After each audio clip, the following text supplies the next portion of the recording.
Vice చైర్పర్సన్లపైన కూడా అవిశ్వాస తీర్మానం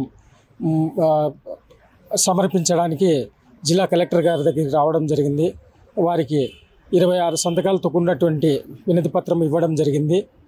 గడిచిన 4 సంవత్సరాలుగా అత్యధికంగా కౌన్సిలర్లు గెలిచి ఉన్నప్పటికీ కూడా వైఎస్ఆర్సీపీ పార్టీ నుంచి చైర్మన్లు వైస్ చైర్మన్లు ఉన్నా కూడా ఎటువంటి ప్రజలకు సంబంధించినటువంటి కార్యక్రమాలు కానీ ప్రజల సౌకర్యాల గురించి కానీ ఆలోచన లేకుండా చైర్పర్సన్ కేవలము వాళ్ళకి ఆ కుర్చీ ఉంటే చాలు, ఇంకా వేరే ఎవరు ఎట్టపోయినా పర్లేదు, ఓట్లేసి గెలిపించిన ప్రజలు ఏమైపోయినా పర్లేదు, వాళ్ళకు మౌలిక సదుపాయాలు కల్పించడంలో కూడా విఫలమైనారు.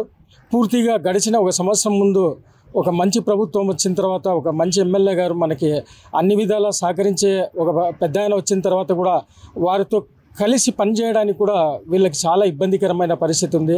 కేవలం మీటింగులు కూడా కనీసం 3-4 నెలలకు ఒకసారి కూడా నిర్వహించుకోలేని దుస్థితిలో ఉన్నారు. అభివృద్ధికి సహకరిస్తానని మొదటి సమావేశంలోనే మా గౌరవ శాసనసభ్యులు గారు చెప్పినప్పటికీ కూడా వారు పదే వాళ్ళ కుర్చీని కాపాడుకోవడం కోసమో మరి వేరే రాజకీయాలకు అయితేనేమో కానీ ప్రజల సమస్యలు మాత్రం పట్టించుకున్న పాపాన పోలేదు. దీనికి నిరసనగా ఈ రోజున మేమందరం కూడా కౌన్సిలర్ సభ్యులు అందరూ కూడా అవిశ్వాస తీర్మానాన్ని ప్రతిపాదించడం జరిగింది.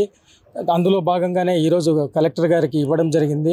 భవిష్యత్తులో కూడా పార్టీలకు అతీతంగా మేమందరం కూడా ప్రజలు మమ్మల్ని ఎన్నుకున్నది వాళ్ళకు సౌకర్యాలు కల్పించడానికి కాబట్టి భవిష్యత్తులో కూడా గౌరవ శాసనసభ్యులు గారు ఏదైతే నిర్ణయిస్తారో దానికి మేమంతా కట్టుబడి పనిచేస్తామని చెప్పేసి ఈ సందర్భంగా తెలియజేస్తున్నాం. కూటమి ప్రభుత్వం అధికారంలోకి వచ్చి 10 నెలల కాలం అయింది. గతంలో వైఎస్ఆర్సీపీ పార్టీ అధికారంలో ఉన్నప్పుడు ఏర్పడినటువంటి కదిరి మున్సిపాలిటీ కౌన్సిల్ని అప్పట్లో కూడా సరిగా నిర్వహించుకోలేనటువంటి పరిస్థితుల్లో, వనరులు తెచ్చుకోలేనటువంటి పరిస్థితుల్లో, అభివృద్ధికి దూరంగా మున్సిపాలిటీ వెనక్కు నడుస్తున్నటువంటి పరిస్థితుల నుంచి కాపాడాలనే ఆలోచనతోనే మా కౌన్సిలర్స్, తెలుగుదేశం పార్టీకి చెందినటువంటి కౌన్సిలర్స్ కావచ్చు, అదేవిధంగా వైఎస్ఆర్సీపీ పార్టీకి చెందినటువంటి మెజార్టీ కౌన్సిల్ సభ్యులు కావచ్చు, ఈ రాష్ట్రంలో చంద్రబాబు నాయుడు గారి నాయకత్వంలో ఏర్పడినటువంటి కూటమి ప్రభుత్వం అన్ని విధాలుగా అభివృద్ధి కోసం ఆలోచన చేస్తూ ఉంది. సంక్షేమం కూడా సకాలంలో అందజేస్తుంది 1వ తారీఖు ఉదయాన్నే అనే ఆలోచనతోనే సహకరించల్లా, we should go with the flow.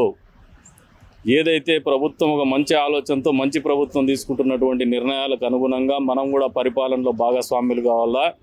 ప్రజారంజకమైనటువంటి పరిపాలన కావచ్చు, అభివృద్ధి కాముకుడైనటువంటి చంద్రబాబు నాయుడు గారి ఆలోచనకు అనుగుణంగా కావచ్చు, ఈ రాష్ట్రాన్ని అభివృద్ధి పదంలో నిలబెట్టాలనే ఆలోచనతోనే వైఎస్ఆర్సీపీ పార్టీకి చెందినటువంటి మెజార్టీ సభ్యులు కూడా ఈ రోజున అవిశ్వాస తీర్మానాన్ని ప్రవేశపెడుతున్నటువంటి పరిస్థితులు నెలకొన్నాయి కదిరి మున్సిపాలిటీలు అని చెప్పేసి సందర్భంగా తెలియజేస్తున్నాం.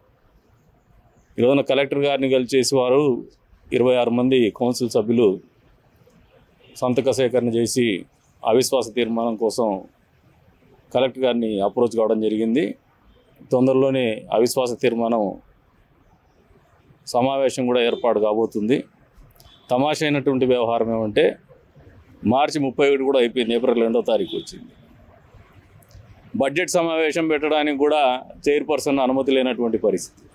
అంటే ప్రజల గురించి కానీ, పరిపాలన గురించి కానీ, అభివృద్ధి గురించి కానీ బడ్జెట్ ప్రవేశపెట్టుకుంటేనే కనీసమైనటువంటి ఖర్చుల కోసమైనా కూడా ఏదైనా అప్రాప్రియేషన్ బిల్లు మామూలుగా పెట్టుకుంటారు. అది కూడా సమావేశం ఏర్పరచుకోలేనటువంటి పరిస్థితుల్లో పరిపాలన కొనసాగిస్తున్నటువంటి చైర్పర్సన్ ఉండడము దౌర్భాగ్యం అని చెప్పేసి సందర్భంగా తెలియజేస్తున్నాము. అందుకని అందరూ కూడా ఒక ఏకాభిప్రాయానికి వచ్చేసి ఒక నిర్ణయం తీసుకొని ముందుకు పోతాం. మరిన్ని వీడియోస్ కోసం ఛానల్ ని సబ్స్క్రైబ్ చేయండి. లేటెస్ట్ అప్డేట్స్ కోసం వాట్సాప్ ఛానల్ ని ఫాలో అవ్వండి. ఆ లింక్ డిస్క్రిప్షన్ లో ఉంది.